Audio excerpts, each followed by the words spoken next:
भगवान राम के जन्म की एक ऐसी कथा जिसमें शत्रुघ्न लक्ष्मण के नहीं बल्कि भरत के जुड़वा भाई माने गए हैं। सुनिए आनंद रामायण की एक ऐसी कथा जिसे आज बहुत कम लोग जानते हैं। एक समय जब श्रवण कुमार के माता पिता ने राजा दशरथ को पुत्र वियोग में मृत्यु का श्राप दिया, तब दुखी होकर दशरथ अपने गुरु वशिष्ठ के पास गए। कुछ समय बाद वशिष्ठ जी ने राजा की दोष निवृत्ति और पुत्र प्राप्ति के लिए सरयू तट पर ऋष्यशृंग को बुलवाकर अश्वमेध यज्ञ करवाया।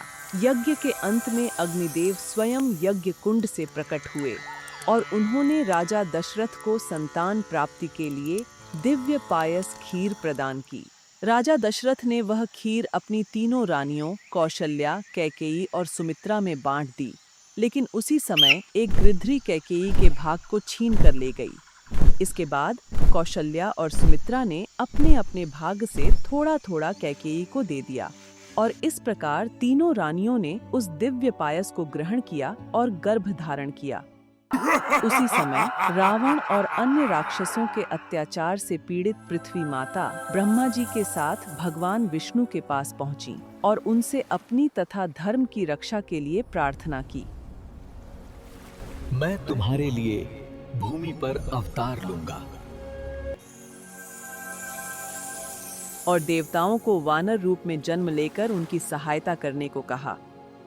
कुछ समय बाद चैत्र मास की नवमी तिथि को भगवान विष्णु कौशल्या के सामने अपने दिव्य चतुर्भुज रूप में प्रकट हुए और उनकी प्रार्थना पर तुरंत एक सुंदर बालक के रूप में परिवर्तित हो गए। इसके बाद सुमित्रा के गर्भ से शेषावतार लक्ष्मण प्रकट हुए और कैकेयी के गर्भ से विष्णु के शंख चक्र अवतार लेकर एक साथ भरत और शत्रुघ्न का जन्म हुआ। इसी प्रसंग से जुड़ी एक और कथा हनुमान जी के जन्म से भी संबंधित है, जिसके कारण श्री राम और हनुमान जी को तात्विक रूप से भाई कहा गया है।